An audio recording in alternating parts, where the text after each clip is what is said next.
everyone. My name is Reverend Nina Rowe to Angels Teach TV and this week's Messages from Your Angels for the week of October 26th through November 1st.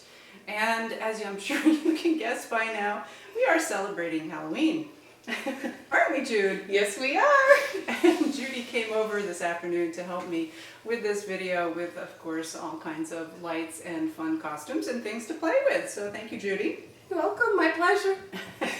Last week, I don't know, we haven't actually spoken of this, but last week I know that a lot of people were having a real challenge with the energy. It just was kind of going in a lot of different directions, and I've been asked why that is, and I just think it's part of this shift that we're experiencing. You know, it's not a linear process. We've talked about that before. It's up, it's down, it's left and right, and we just have to do our best to roll with it. And tomorrow, actually, we're filming this on Saturday, so October 25th is the beginning of a new Mayan year in terms of a Mayan culture that my husband follows. And so it is a time in some ways of beginnings and endings. And the Mayan calendar obviously has a lot of significance and poignancy right now. So interesting time with the energies. Isn't it, Judy? It is very much so, indeed. And I, myself, am looking forward to new beginnings and new energy. So, okay, bring it on! Forget Martha Stewart. I'm going with Julia Childs.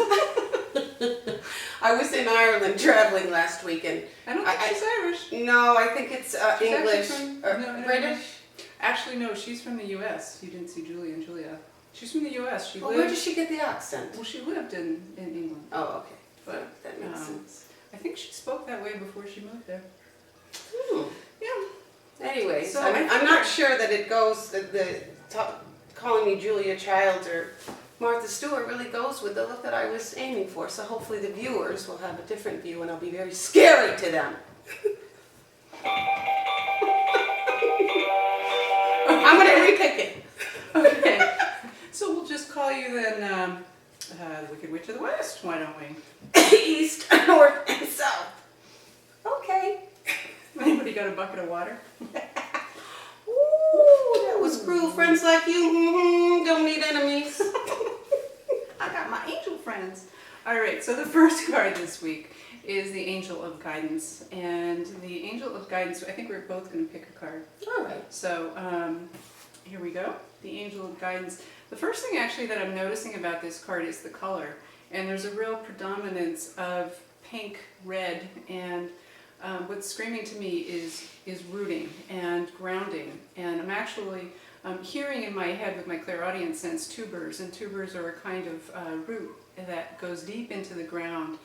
And it is a week that it's going to be really important that we set an intention to ground ourselves and to do those things like walking outside. I'm hearing a lot about outside, being in nature, and I'm at the same time having this conversation with my angels because I know the weather forecast isn't great for this week. I'm thinking, okay, I guess I'll have to break out the rain slicker because it does feel like it's a time that's important to connect to Mother Earth for that grounding energy. Just seeing this seed sprouting up here as part of that grounding process, because we need the earth to really develop and to grow. And a lot of times we live in such secluded environments, especially I realized that there were like 2 days this week where I didn't really go outside except maybe for walking to the car. And that can be really challenging for us as we're developing our intuitive abilities. So, anything else you want to add to that? Yeah. Miss Witch? Yes, I would. Yeah, I think I know myself, like I keep hearing this voice of get outside, get outside, get outside more, and especially here in New England this time of year, there's such an urge that you've been outside so much in the summer that you want to hibernate, and I'm actually struggling with my physical energy the last few days because I haven't honored that and I haven't taken the time out. I think everybody, you know, when you're in your house, there's always something to do, and you keep yourself busy, or there's something on your mind that you should be doing. It really is challenging. You really have to, you know, really you set your intention that, you know, you're getting this message and you should pay attention to it and you should go outside. And I personally hate the cold. So I'm going to have to just make sure I have a lot of thermal stuff on, but I'm going to get out there and I hope everybody else does. Even just for a few minutes, you know, it doesn't Yeah. have to be anything long lasting. It is that time of year when a lot of us feel that inclination to go inside and to withdraw, and it actually is mirroring the earth cycles here in the northern hemisphere now anyway, because you know the earth, the leaves, the trees, the grass, the bushes, all of those natural elements are pulling in, so we have a tendency to do that ourselves, and yet at the same time we need that earth energy to grow. Right, and I think, just to add one more thing, I think it's creating a new pattern. What I've been trying to do is at nighttime when my kids go to bed, I like to have tea, and it's warm, so I'm trying to create a new pattern where I take the tea and I actually go out on my deck, and it's probably only 5 to 10 minutes, but I sit and honestly just feeling the power of the moon and being out there and at peace really works for me. So again, just trying to figure out a new pattern, even if it's just baby steps, 5 minutes outside a day, more than you're doing now. That's a good suggestion. Good one. So do you howl?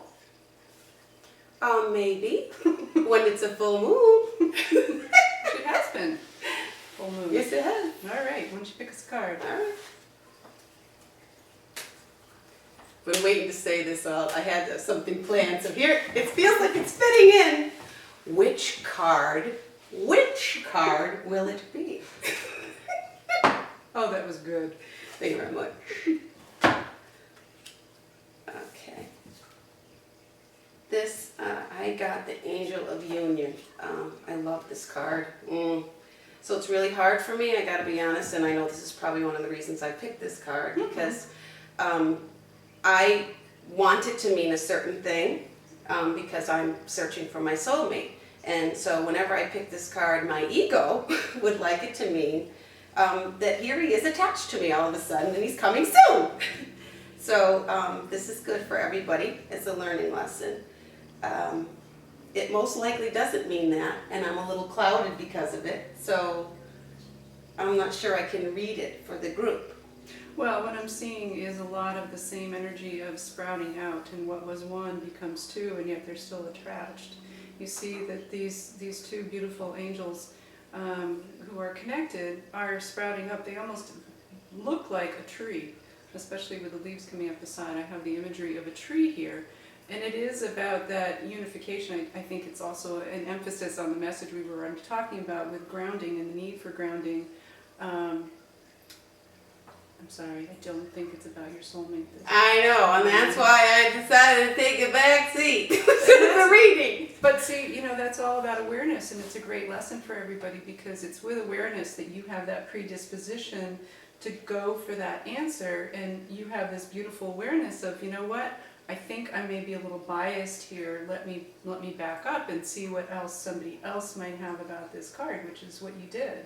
Right. You know, and that's what's really important, is to recognize where your filters might be causing some interference for you. And when you do, just ask your angels to help you, and sometimes that means you know, getting the reading from somebody else. So. Right, and then sometimes you can also, for people who are reading for other people, you have to be careful that you're not thinking about things that the card would mean for you too, being biased. And then also, in situations when you're reading for yourself and you know there's a bias, so what I would have done if I was at home, I would have giggled by myself and known what I wanted the card to mean, but then I would have put it aside, and I would have probably come back to it a few times during the day to really push that aside and get the real message from it. Because, and then I think maybe you have some advice, Nina, because sometimes cards, when you get them more often, you tend to think they might mean the same thing they meant the last time, and I think that's another thing that can be challenging, because this can also mean, like we talked about, union. So that's the other thing. You have to be careful not to stereotype the cards after you're using them for a while. And freshen the energy, and I think allowing the space by putting the card someplace and coming back to it really helps with that. And just really being tuned into what are all of your senses saying. You know, we talk about clairvoyance, clairaudience, clairsentience, and claircognizance, and if you're getting the card over and over again, there's a pretty reasonable chance that your angels are working to get a message through to you that you haven't heard yet. And so really asking your angels and being open, saying, okay, what haven't I heard yet? What is the message that I'm not paying attention to that I need to? So, yeah. Anyway, I invite you to check out AngelsTeach.com for our listing of certification programs, e-courses, and much more.